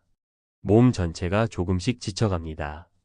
흥미로운 것은 혼자 있는 시간이 이 코르티솔 수치를 낮추는데 가장 효과적인 방법 중 하나라는 사실입니다. 아무것도 하지 않아도 됩니다. 그냥 조용한 방에 앉아 차 한 잔을 마시거나 좋아하는 텔레비전 프로그램을 보거나 창밖을 내다보는 것만으로도 뇌와 몸이 회복되기 시작합니다. 과학은 이것을 명확하게 말하고 있습니다. 혼자 있는 시간은 도피가 아니라 인간에게 반드시 필요한 생리적 회복 과정이라고. 그러니까 오늘 오후에 아무도 만나지 않고 집에서 혼자 시간을 보내셨다면 당신은 게으름을 피운 것이 아닙니다. 당신의 몸과 뇌가 필요한 회복을 하고 있었던 것입니다. 17세기 프랑스의 철학자 블레즈 파스칼은 이런 말을 남겼습니다. 인류의 모든 불행은 단 하나의 사실, 즉 자기 방에 혼자 조용히 앉아 있지 못한다는 데서 비롯된다. 파스칼이 이 말을 했을 때 그는 사교성이 부족한 사람들을 두둔하려 했던 것이 아닙니다. 그는 인간이 내면의 고요함을 얼마나 두려워하는지를, 그리고 그 고요함을 피하기 위해 얼마나 많은 소음과 분주함 속으로 달려들어가는지를 이야기하고 있었습니다. 생각해보면 우리는 평생 혼자 있는 것을 조금씩 두려워하도록 배워왔는지도 모릅니다. 혼자 밥을 먹으면 불쌍하다는 시선, 주말에 혼자 있으면 친구가 없는 사람처럼 여겨지는 분위기, 모임에 빠지면 왜 안 왔냐고 물어보는 전화들. 그 속에서 우리는 어느새 혼자 있는 시간을 채워야 할 공백처럼 생각하게 되었는지도 모릅니다. 하지만 파스칼이 말했듯이, 그리고 현대 심리학이 증명하듯이 자기 안에 머무를 수 있는 능력은 결핍의 신호가 아닙니다. 그것은 성숙의 증거입니다. 혼자 있어도 괜찮다는 것, 침묵이 불편하지 않다는 것, 자신과 함께 있는 시간이 두렵지 않다는 것. 이것은 오랜 세월을 살아온 사람만이 가질 수 있는 내면의 힘입니다. 진화 심리학에는 흥미로운 연구 결과들이 있습니다. 영국의 심리학자 사토시 카나자와와 노먼 리가 진행한 연구에서 지능이 높은 사람일수록 사교 활동에서 얻는 만족감이 낮고 오히려 혼자 있는 시간에서 더 큰 행복감을 느끼는 경향이 있다는 사실이 발견되었습니다. 물론 지능이라는 것이 단순하게 측정될 수 없고 이 연구 하나가 모든 것을 설명하지는 않습니다. 하지만 이 연구가 시사하는 방향은 분명합니다. 혼자 있는 시간을 즐기는 것이 사회적 실패나 인간관계 능력의 부재가 아니라 내면적으로 충분히 풍요로운 사람의 특성일 수 있다는 것입니다. 생각해 보시면 어떤가요? 당신은 젊은 시절부터 지금까지 얼마나 많은 관계를 유지해 오셨습니까? 직장 동료들, 선후배들, 동창들, 이웃들, 부모 모임, 교회 공동체. 그 수많은 관계 속에서 당신은 때로는 지치면서도, 때로는 속으로 다른 말을 품으면서도 끝까지 자리를 지키고 관계를 이어왔을 것입니다. 그것은 사교성이 뛰어난 사람이 아니어도 해낼 수 있는 일이 아닙니다. 당신은 이미 충분히 사회적인 사람이었습니다. 그리고 이제 그 뇌가, 그 몸이 조용히 쉬고 싶다고 신호를 보내고 있는 것입니다. 젊었을 때의 삶과 지금의 삶이 다른 가장 큰 이유 중 하나는 삶의 중심축이 달라졌다는 데 있습니다. 30살, 40살의 우리에게 삶은 생존의 문제이기도 했습니다. 직장에서 살아남고, 경쟁에서 뒤처지지 않고, 자녀를 잘 키우고, 사회에서 인정받는 것. 그 목표들이 우리를 끊임없이 바깥으로 밀어냈습니다. 더 많은 사람을 만나야 하고, 더 많은 인맥을 쌓아야 하고, 더 많은 모임에 얼굴을 비춰야 했습니다. 그것이 그 시절의 생존 방식이었습니다. 하지만 지금은 다릅니다. 은퇴는 그 생존 게임에서 물러난 것이 아닙니다. 은퇴는 내 삶의 주도권을 처음으로 진정하게 되찾는 시간입니다. 이제는 누군가에게 잘 보이기 위해 모임에 나가지 않아도 됩니다. 내가 싫은 사람과 어울리지 않아도 됩니다. 내가 지쳤을 때 지쳤다고 말할 수 있는 자유가 생겼습니다. 이 자유를 충분히 누리는 것, 그것이 어쩌면 은퇴 이후 삶이 당신에게 주는 가장 큰 선물일지도 모릅니다. 그리고 이 시기의 관계에서 중요해지는 것은 수가 아니라 깊이입니다. 100명이 아는 사람보다 단 2~3명의 진심이 통하는 사람이 훨씬 더 소중합니다. 만나고 나서 왠지 기분이 씁쓸해지는 모임보다 짧게 만나도 마음이 따뜻해지는 한 사람이 당신의 삶에는 훨씬 더 필요합니다. 젊었을 때는 그 차이를 미처 알지 못했을 수도 있습니다. 하지만 지금의 당신은 압니다. 관계의 온도가 얼마나 중요한지를. 집이라는 공간에 대해 조금 더 이야기해 드리고 싶습니다. 혹시 이런 생각을 해보신 적이 있으신가요? 집이라는 곳이 왜 이렇게 편안한가? 라고. 그것은 단순히 익숙한 공간이어서만이 아닙니다. 집은 당신이 통제할 수 있는 환경이기 때문입니다. 집 안의 온도, 소리의 크기, 빛의 밝기, 만나는 사람의 수.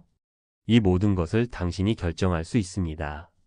심리학에서는 이것을 통제감이라고 부릅니다. 그리고 나이가 들수록 이 통제감이 심리적 안정과 깊이 연결되어 있다는 사실이 여러 연구를 통해 확인되고 있습니다. 바깥은 예측할 수 없습니다.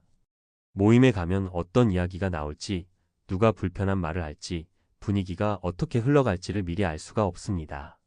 그 예측 불가능함이 편도체를 자극하고 뇌를 긴장 상태로 만들고 에너지를 소모시킵니다. 반면 집에서는 다릅니다. 어디에 무엇이 있는지 알고, 어떤 냄새가 나는지 알고, 어느 자리가 가장 편안한지 압니다. 이 익숙함이 뇌에게 보내는 신호는 강력합니다. 여기는 안전하다. 이제 쉬어도 된다. 어떤 분들은 집을 도피처라고 부르기도 합니다. 세상이 힘드니까 숨어드는 곳이라고. 하지만 저는 오늘 이 이야기를 통해 조금 다르게 바라봐 드리고 싶습니다. 집은 도피처가 아닙니다. 집은 회복의 공간입니다. 마치 운동선수가 경기를 마친 후 훈련장으로 돌아가 몸을 회복하듯 집은 당신이 세상과 부딪히고 난 후 다시 자신을 추스르는 작업실입니다. 그곳에서 당신은 생각을 정리하고 감정을 가라앉히고 다시 자신이 누구인지를 확인합니다. 은퇴 후의 집은 특히 그렇습니다. 아침에 서두르지 않아도 되는 식탁, 볕이 드는 창가의 의자, 오래 읽지 못했던 책이 꽂힌 책장. 이것들이 모여 당신만의 공간을 만듭니다. 누군가에게 보여주기 위한 공간이 아니라 오롯이 당신이 살아가기 위한 공간. 그것이 집입니다. 그렇다면 인간관계는 어떻게 해야 할까요? 아예 안 만나면 되는 걸까요? 그것도 아닙니다. 인간은 결국 연결이 필요한 존재입니다. 하지만 그 연결의 방식을 이제는 바꾸어도 된다는 이야기를 드리고 싶습니다. 예를 들어 오래된 동창 모임이 있다고 해봅시다. 한 달에 한 번 15명이 모이는 자리입니다. 매번 가고 나면 왠지 공허하고 피곤한데 안 가면 또 왠지 죄책감이 듭니다. 이 상황에서 선택지는 두 가지만 있는 것이 아닙니다. 무조건 가거나 아니면 완전히 끊거나. 그 사이에 수많은 선택들이 있습니다. 2달에 한 번만 가거나 가더라도 2시간만 있다 오거나 전체 모임 대신 그중 한두 명을 따로 만나거나. 관계를 끊는 것이 아니라 관계의 밀도와 방식을 내가 감당할 수 있는 크기로 조정하는 것입니다. 경계를 설정한다는 말이 요즘 자주 들리지만 어쩌면 너무 딱딱하게 들릴 수도 있습니다. 좀 더 쉽게 말하자면 이런 질문을 해보시는 것입니다. 이 만남이 끝난 후에 나는 어떤 기분인가? 만나고 나서 에너지가 생기는 관계가 있고 만나고 나서 에너지가 빠지는 관계가 있습니다. 둘 다 소중한 인연일 수 있습니다. 하지만 이제는 에너지가 빠지는 관계에 더 많은 시간을 쓸 필요가 없습니다. 당신의 에너지는 소중하고 남은 시간은 한정되어 있습니다. 그 에너지를 당신을 충전시켜주는 사람들과의 시간에 더 쓰는 것, 그것은 이기적인 것이 아닙니다. 그것은 현명한 것입니다.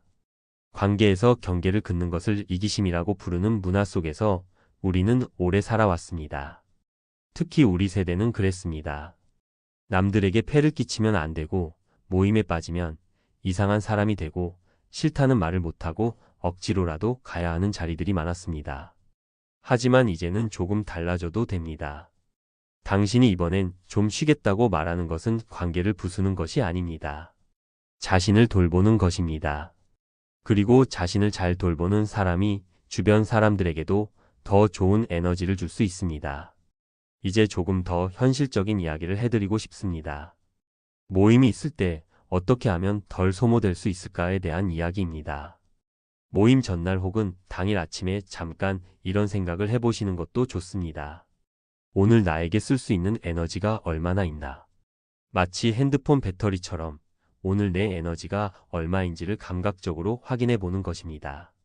배터리가 20%인데 2시간짜리 모임을 나가면 집에 올 때는 방전 상태가 됩니다. 그럴 때는 1시간만 있다 와도 됩니다. 혹은 다음 주로 미루어도 됩니다. 그것은 핑계가 아니라 자기 보호입니다. 모임에 나갔을 때는 안전구역을 만들어 두는 것도 도움이 됩니다. 아는 사람 한두 명 옆에 앉거나 너무 시끄럽다 싶으면 잠깐 화장실 다녀온다는 핑계로 조용한 곳에서 숨을 고르거나 집에서 가까운 자리라면 일찍 자리를 떠도 됩니다. 모임의 처음부터 끝까지 완벽하게 자리를 지켜야 한다는 의무는 없습니다. 그리고 집에 돌아온 후에는 회복 루틴을 만들어 두시면 좋습니다. 어떤 분은 따뜻한 물로 샤워를 하면서 긴장이 풀린다고 하시고 어떤 분은 좋아하는 음악을 틀어놓고 소파에 앉아 있는 것만으로도 충분하다고 하십니다. 뜨거운 차 한 잔, 좋아하는 텔레비전 프로그램 한 편, 혹은 그냥 아무것도 안 하고 눈을 감고 있는 것. 이 회복의 시간이 당신에게 얼마나 중요한지를 이제는 당신 스스로도 알고 계실 겁니다. 가끔 이런 질문을 해보시는 것도 좋습니다. 내 삶에서 만나는 사람들 중에 만나고 난 후에 기분이 좋아지는 사람은 누구인가? 그 사람들의 이름을 마음속에 떠올려 보세요. 아마 손가락 안에 꼽힐 것입니다. 그 사람들과의 시간을 조금 더 많이 만들어가는 것, 그것이 은퇴 후 관계 정리의 핵심입니다. 많이 만나는 것이 아니라 잘 만나는 것입니다. 오늘 밤 이 이야기를 들으시면서 어떤 마음이 드셨는지 궁금합니다. 혹시 조금이라도 나만 그런 게 아니구나라는 마음이 드셨다면 이 글은 제 역할을 다 한 셈입니다. 당신은 사람을 싫어하는 사람이 아닙니다. 당신은 사회성이 부족한 사람이 아닙니다. 당신은 이상한 사람이 아닙니다. 당신의 뇌는 지금 수십 년간의 사회적 역할을 내려놓고 처음으로 진짜 자신에게 맞는 속도로 살아가기 시작하고 있습니다. 그 변화를 따라가는 것은 퇴보가 아닙니다. 그것은 성장입니다. 나이가 들면서 더 깊어지는 것, 더 조용해지는 것, 더 선택적이 되는 것. 이것은 삶이 당신에게 주는 자연스러운 진화입니다. 집에서 보내는 하루가 낭비처럼 느껴지는 날이 있다면 오늘 이 이야기를 기억해 주세요. 조용히 앉아 차를 마시는 그 시간에 당신의 뇌는 회복하고 있습니다. 창밖을 내다보며 아무 생각도 하지 않는 그 시간에 당신의 감정은 정돈되고 있습니다.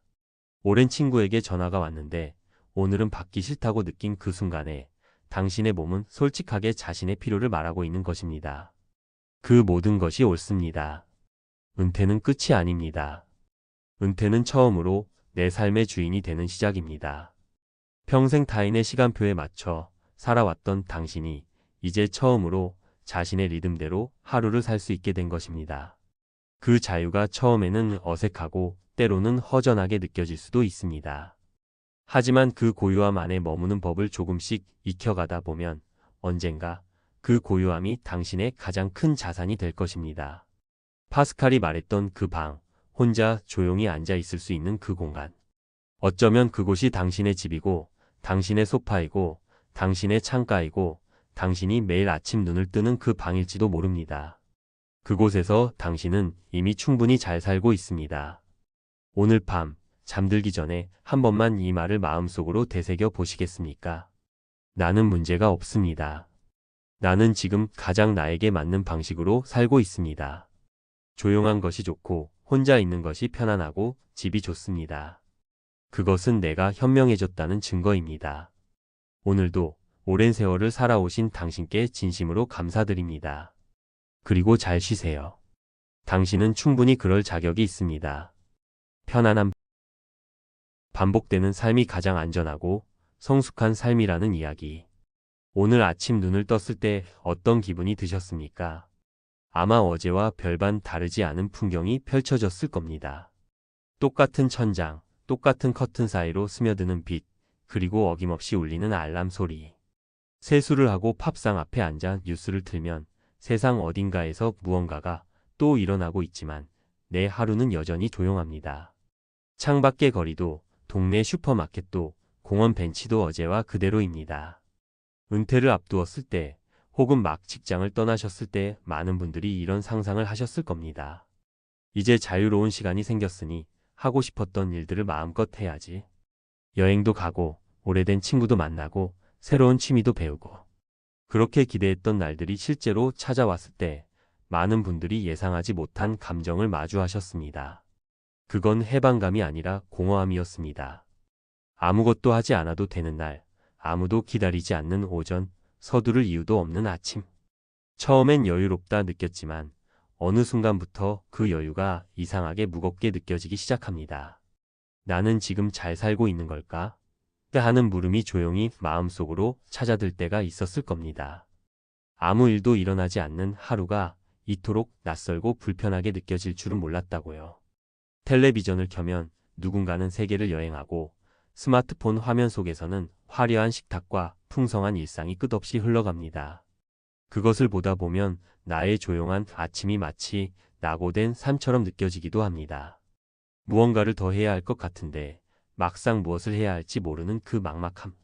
오늘은 그 감정의 뿌리를 함께 들여다보고 그 끝에서 단조로운 하루가 사실은 우리가 평생 바라왔던 것이었음을 조심스럽게 말씀드리고 싶습니다. 인간은 묘한 존재입니다. 무언가를 간절히 원하다가도 막상 그것을 얻고 나면 다시 다른 것을 원하기 시작합니다. 바쁜 하루를 살 때는 조용한 날을 그리워하고 막상 조용한 날이 오면 무언가 하지 않으면 안 될 것 같은 불안감이 엄습합니다. 이것은 나이와 무관합니다. 젊었을 때도 나이가 든 지금도 마찬가지입니다. 19세기 독일의 철학자 쇼펜하우어는 인간이 항상 두 가지 사이를 오간다고 했습니다. 하나는 고통이고 다른 하나는 권태입니다. 무언가가 부족하면 고통스럽고 그것을 채우고 나면 지루해집니다. 그래서 또 다른 무언가를 찾아 나서고 그 과정이 끝없이 반복됩니다. 다소 어두운 통찰처럼 들리지만 이 말이 오늘날의 우리 삶을 이토록 정확하게 설명한다는 사실이 놀랍습니다. 우리는 행복을 무언가를 더하는 것으로 이해해왔습니다. 더 많은 여행, 더 다양한 경험, 더 자극적인 무언가. 그러나 그 철학자는 이런 말도 남겼습니다. 행복이란 무언가를 얻는 상태가 아니라 고통이 없는 상태라고. 달리 말하면 아무 일도 없는 하루, 몸이 아프지 않은 날, 누군가와 크게 다투지 않은 오전, 그것이 이미 행복의 모습이라는 뜻입니다. 로마의 황제이자 철학자였던 마르쿠스 아우렐리우스는 전쟁터와 궁궐에서 수많은 격동을 겪으면서도 날마다 이런 글을 스스로에게 썼습니다. 지금 이 순간에 집중하라. 과거는 이미 지나갔고 미래는 아직 오지 않았다. 지금 여기 이 순간만이 내가 살아있는 곳이다. 황제의 자리에서도 평정심을 잃지 않으려 했던 그가 매일 떠올린 것은 화려함이 아니라 지금 이 순간의 고요함이었습니다. 우리가 단조로움을 견디지 못하는 이유는 사실 단조로움이 문제가 아니라 단조로움을 바라보는 우리의 시선이 문제인 경우가 많습니다. 아무 일도 없는 날을 의미 없는 날이라고 배워왔기 때문입니다. 그러나 아무 일도 없다는 것은 나쁜 일도 없다는 뜻입니다. 그것을 의미 없다고 불러야 할까요? 아니면 평화롭다고 불러야 할까요? 몇 해 전 한 분을 알게 되었습니다. 수십 년간 같은 직장에서 성실하게 일하다가 은퇴하신 분인데 퇴직 후 이제는 새로운 인생을 살겠다는 생각으로 큰 결심을 하셨습니다. 평소에도 건강을 자신하셨던 분이라 갑작스럽게 전국 도보 여행을 계획하셨습니다. 배낭을 메고 길을 나섰는데 처음 며칠은 좋았습니다. 그러나 몸이 생각처럼 따라주지 않았습니다. 무릎이 먼저 신호를 보냈고 낯선 음식과 잠자리의 위장도 탈이 났습니다. 결국 보름도 채 되지 않아 집으로 돌아오셨는데 그때 그분이 하신 말씀이 지금도 기억납니다. 내가 얼마나 좋은 삶을 살고 있었는지 집을 나서고 나서야 알았어요. 우리는 종종 반복되는 삶이 무기력하거나 실패한 것처럼 느껴질 때가 있습니다. 나는 왜 매일 똑같은 하루를 보내고 있지? 저 사람처럼 뭔가 더 대단한 일을 해야 하지 않을까? 이런 생각이 스쳐갈 때 잠시 멈추고 물어볼 필요가 있습니다. 오늘 내 몸 어디가 아픈 곳이 있습니까? 오늘 가족 중 누군가로부터 다급한 연락을 받으셨습니까? 오늘 당장 해결해야 할 심각한 문제가 생겼습니까? 아무 일도 없다면 그것이 바로 오늘의 가장 큰 선물입니다. 항상 같은 길을 걷는다고 그 길이 하찮은 것이 아닙니다.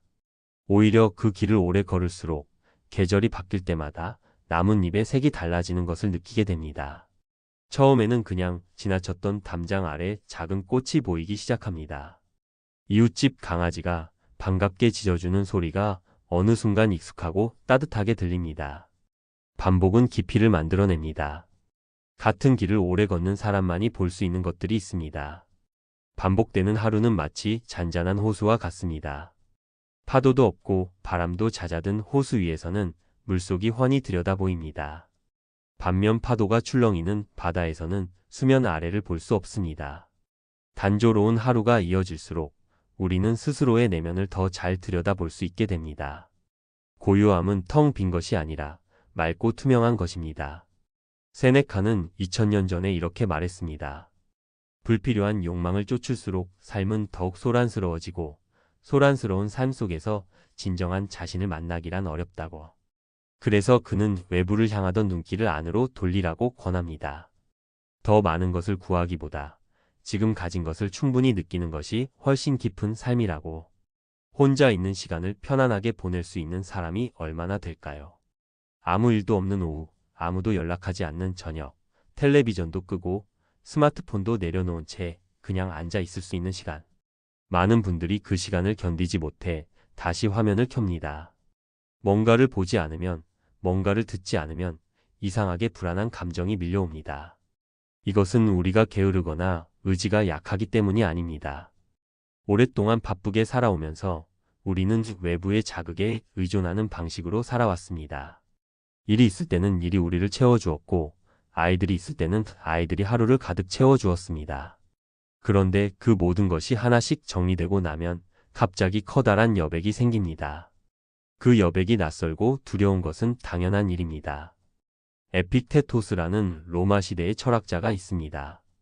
노예의 신분으로 태어났지만 훗날 가장 존경받는 스토아 철학자 중 한 명이 된 분입니다. 그는 이런 말을 남겼습니다. 우리가 통제할 수 있는 것은 오직 우리 자신의 생각과 태도뿐이다. 그 밖의 것들, 날씨도, 타인의 행동도, 세상의 변화도 우리가 통제할 수 없는 것들의 마음을 빼앗기지 말라고. 그리고 가장 먼저 통제해야 할 것은 다름 아닌 자신의 내면입니다. 사색은 거창한 것이 아닙니다.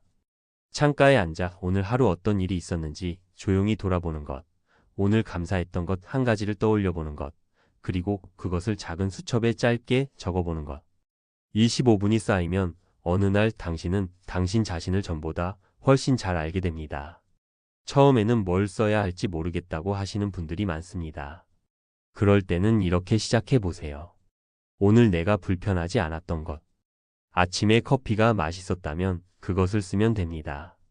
산책하다가 햇살이 따뜻했다면 그것을 쓰면 됩니다. 거창한 문장이 아니어도 됩니다. 그 짧은 기록들이 모여 하나의 삶의 이야기가 됩니다. 그리고 그 이야기를 읽다 보면 내가 얼마나 괜찮은 하루들을 보내왔는지 비로소 보이기 시작합니다. 우리는 자유를 무언가로부터 해방되는 것으로 생각합니다. 정해진 시간표에서 벗어나고, 규칙에서 벗어나고, 의무에서 벗어나는 것. 그래서 은퇴 후의 삶을 아무것도 정해져 있지 않은 날들로 채우려 하기도 합니다. 그런데 실제로 그 삶을 살아보면 너무 많은 자유가 오히려 피로를 가져온다는 것을 느끼게 됩니다. 아침에 일어나서 오늘 뭘 먹을까, 뭘 입을까, 어디를 갈까, 누구를 만날까, 매 순간 선택을 해야 한다면 그 자체가 에너지를 소모합니다. 심리학자들은 이것을 선택 피로라고 부릅니다. 하루에 내려야 하는 결정이 너무 많아지면 그 결정들의 질이 낮아지고 사람은 점점 지쳐갑니다. 세상에서 가장 바쁜 사람들 중 일부가 매일 같은 옷을 입는 이유도 불필요한 선택을 줄이기 위해서라고 합니다. 루틴은 규칙이 아니라 닫입니다. 배가 폭풍 속에서도 제자리를 지킬 수 있는 것은 닻이 있기 때문입니다. 마찬가지로 우리의 하루에 작은 반복의 구조가 있을 때 우리는 흔들리는 날에도 중심을 잃지 않을 수 있습니다. 아침에 일어나 창문을 열고 차 한 잔을 끓이는 것, 점심 후 30분 산책하는 것, 저녁에 조용히 일기를 쓰는 것. 이 작은 반복들이 하루를 붙들어 줍니다. 루틴을 회복하며 삶이 바뀐 분이 계십니다. 은퇴 후 몇 년간 무기력하게 지내다가 어느 날부터 매일 아침 7시에 일어나 동네 한 바퀴를 걷기 시작하셨습니다. 처음에는 억지로 몸을 일으키는 것이 힘들었지만 한 달이 지나자 그 걷기 시간이 하루 중 가장 기다려지는 시간이 되었다고 하셨습니다. 새벽 공기, 아직 조용한 골목, 가끔 마주치는 이웃의 눈인사. 그것이 전부였지만 그것으로 하루가 시작되는 느낌이 생겼다고 하셨습니다. 그 작은 루틴 하나가 하루 전체를 바꾸어 놓았다고요. 반복은 우리를 가두는 것이 아니라 우리를 지키는 것입니다.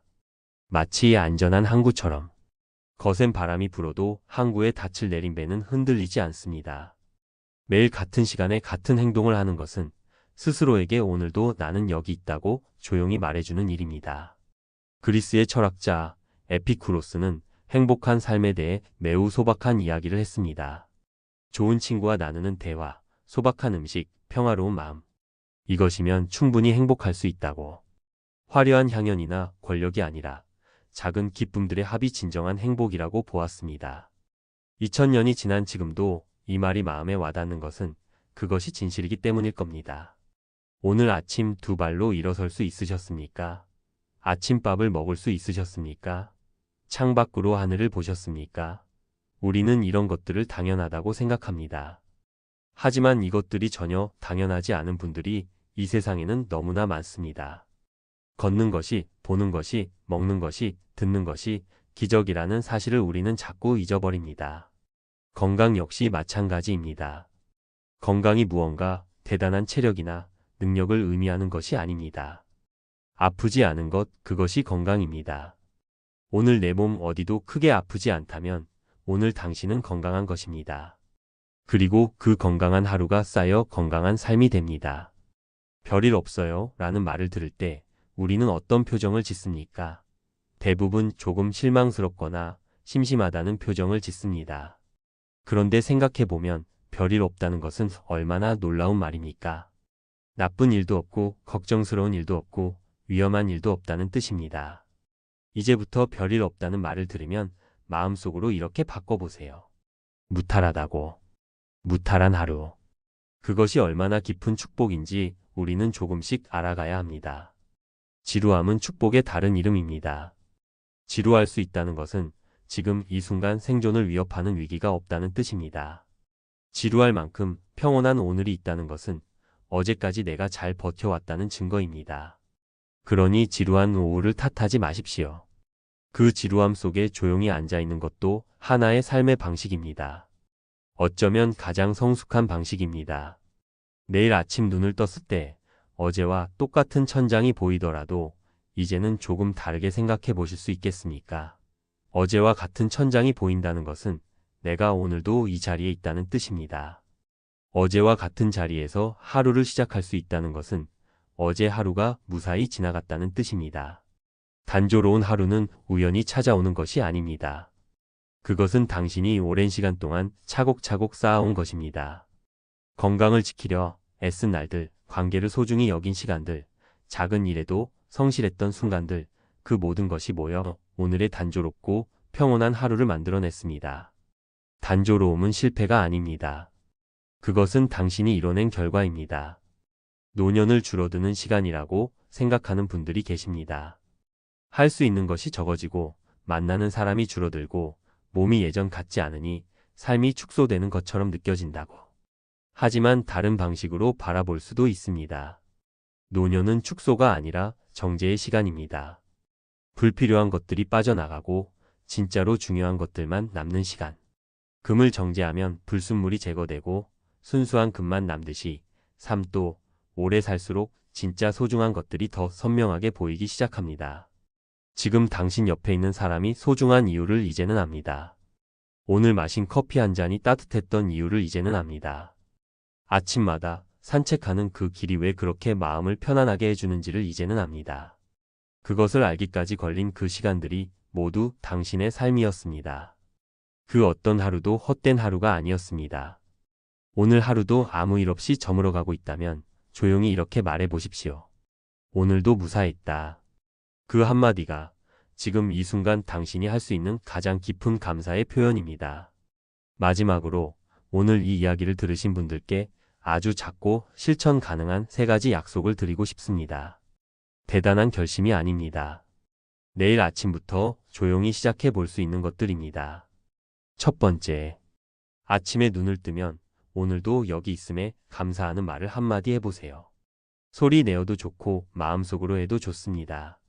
오늘도 무사히 눈을 떴다는 그 한마디가 하루의 색을 바꿉니다. 두 번째, 하루 15분 아무것도 하지 않는 시간을 만들어 보세요. 스마트폰도 내려놓고 텔레비전도 끄고 그냥 조용히 앉아 있거나 창밖을 바라보세요. 처음에는 어색하겠지만 그 고요함 속에서 당신만의 생각이 자라납니다. 세 번째, 오늘 불편하지 않았던 것 한 가지를 작은 수첩에 적어보세요. 밥이 맛있었던 것, 날씨가 좋았던 것, 몸이 아프지 않았던 것. 그 기록이 쌓일수록 당신의 하루는 점점 더 충만해집니다. 매일 똑같은 하루를 지겨워하지 마세요. 그 똑같은 하루가 당신이 이 세상에서 안전하게 살아가고 있다는 가장 조용하고 확실한 증거이니까요. 오늘도 무사한 하루를 보내셨습니다. 그것으로 충분합니다.